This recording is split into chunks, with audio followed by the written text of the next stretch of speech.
Ayan guys, so dito kami ngayon sa Malaysia. Siyempre kasama ko ang aking mga mentors, diba? Yung mga coaches natin na talagang kasama ko na for like how many years already. And ngayon, kasama ko sila nag-aaral, diba? Nag-aaral kami, imagine niyo kahit ito na yung edad namin, tuloy-tuloy pa rin yung pag-aaral namin. Pero ngayon, siyempre, I wanted to highlight, siyempre, yung power na meron kayo. Which is nakikita ko talaga na grabe. Sobrang lagi silang supportive sa isa't isa, diba? Talagang kahit anong ginagawa nila sa buhay, trading, negosyo, whatever, talagang lagi silang support sa isa't isa. So ngayon, kasama pa nila yung isa't isa na nag-aaral din, di ba? So ngayon, sila gumagas sila, malaki ginagas sila from studying, learning, improving their skills. And ngayon, bakit importante na sinusuportahan nyo yung isa't isa and bakit talagang sobrang importante na nakikinig ka sa asawa mo, coach?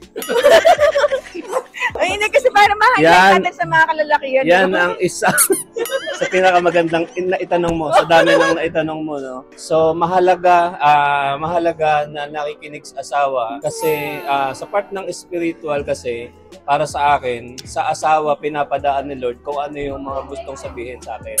Okay.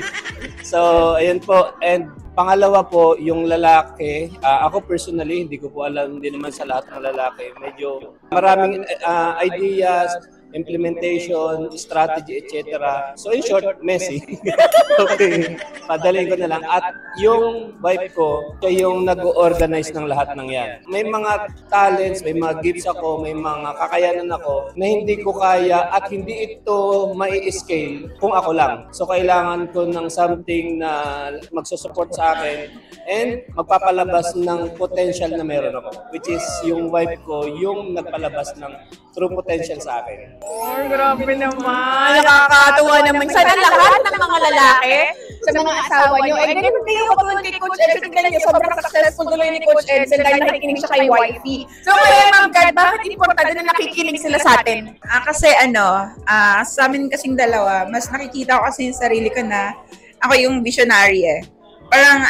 Parang when I step back sa situation, laging ang dami ko nakikita mga bagay-bagay na even na kahit hindi pa nangyayari. Mga ganung bagay na sabi ko pag ito, ganyan, ganito mangyayari, ganyan.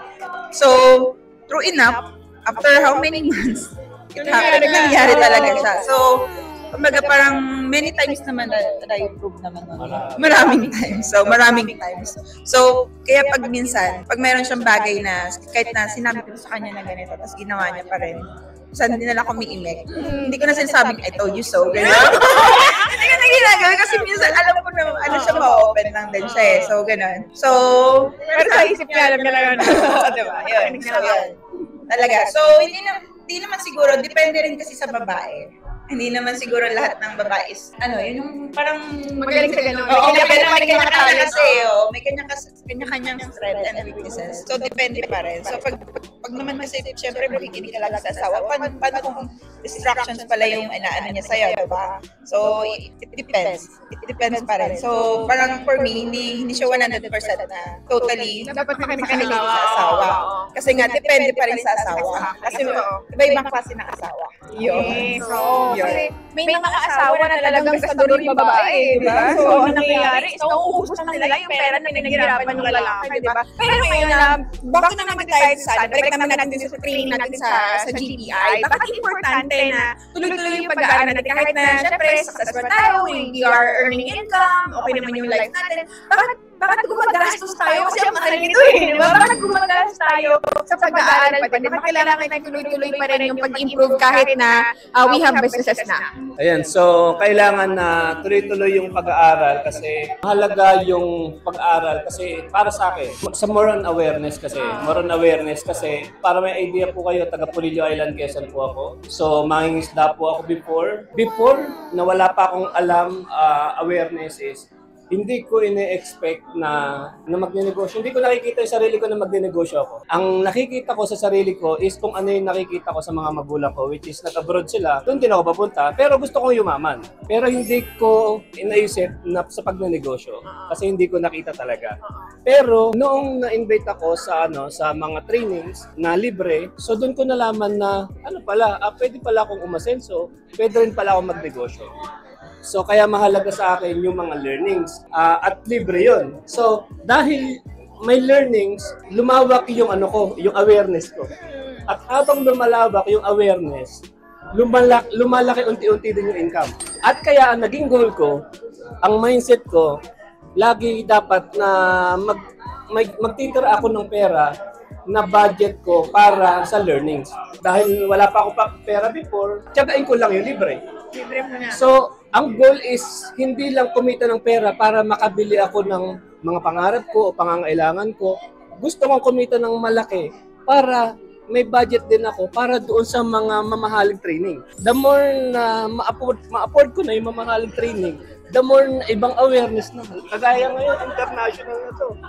So, ibang level na. Kaya yung mga matagal na kaming nagnegosyo, pero yung mga natutunan ko rito, amazing talaga. Kaya kami, ilang 100,000 pa lang ito. At naniniwala ako, may mga million trainings pa yun. So, ako, kaya pinabubuti ko para ma-afford pa namin yung mga ganong klaseng trainings. Kasi, ang goal ko before, millions eh. Pero habang nag-grow ka, pumupunta sa billion. Yun! Diba? You have a billionaire mind. Yeah. Diba? So, ayan. You have a billionaire mind. Eh, kasi sabi ko, hindi millionaire. Billionaire. Diba? So, ayun guys, maraming salamat for your time na abala namin yung pagkain nyo. Alam ko naman, talagang nandiyan kasi mga mentors natin yung talagang ever since yung supporta niyan 100%. Kaya guys, it's very important that you look for the right mentors kasi sila talaga yung mag-guide sa inyo all throughout ng journey niyo sa pagyaman. So, thank you po and see you around.